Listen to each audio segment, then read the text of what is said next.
వాస్తవంగా అజిత్ పవార్కి ఒక అద్భుతమైన అవకాశం భారతీయ జనతా పార్టీ ఇచ్చింది. ఇప్పుడు శరద్ పవార్ అజిత్ పవార్లకి ప్రజలు గట్టి బుద్ధి చెప్పారు.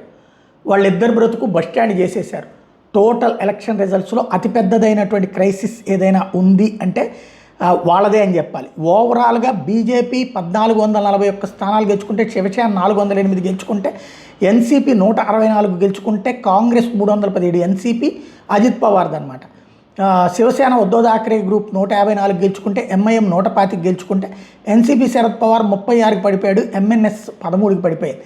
ఇలాంటి దశ జరిగినటువంటి కీలకమైనటువంటి అంశం ఏదైనా ఉంది అంటే ఏదైతే ముంబైకి సంబంధించినటువంటి ఎన్నికల్లో బీజేపీ ప్లస్ శివసేన షిండే కలిపి 112 స్థానాలు గెలుచుకుంది. టోటల్గా 227 కానీ 112 ప్లస్ ఎన్సీపీ 2 గెలుచుకున్నటువంటి సందర్భంలో ఈ శరద్ పవార్కి సంబంధించినటువంటి కుటుంబ సభ్యుడైనటువంటి అజిత్ పవార్కి 2 వచ్చేటప్పటికి అక్కడ బేరసారాలు ప్రారంభించినటువంటి పరిస్థితి. ఓవరాల్గా ఇండిపెండెంట్తో ముందుకు వెళ్ళడానికే సిద్ధంగా ఉంది భారతీయ జనతా పార్టీ. మెయిన్ ఏంటంటే ఒక పక్కన డిప్యూటీ సీఎంగా ఉంటూ నిరంతరం బేరసారాలు ఆడుతున్నాడు. శరద్ పవార్ తరపున బ్లాక్మెయిల్ చేస్తున్నాడు ప్రభుత్వాన్ని అజిత్ పవార్.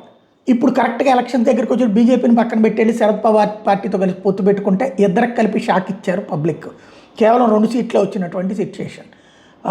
చివరికి అంటే అక్కడ ఒక ప్రధాన పార్టీగా శివసేన ప్లేస్ని ఆక్యుపై చేసుకుందాం అనుకున్నటువంటి అజిత్ పవార్ని, అరే నాయన నువ్వు వెళ్ళి బీజేపీ చెప్పినట్టు బతుకు తప్పించి నీకు సొంత ఓవర్ యాక్షన్ వద్దని చెప్పారు. అట్లాగే శరద్ పవార్ని నువ్వు ఇంకా రాజకీయ సన్యాసం తీసుకొని ఆయన నీకు చేతనైతే నీ పార్టీని తీసుకెళ్ళి బీజేపీలో విలీనం చేసుకో, లేకపోతే బీజేపీతో పొత్తు పెట్టుకో, అజిత్ పవార్ వీళ్ళందరినీ కలుపుకొని మీరందరూ ఒకటిగా సావండి.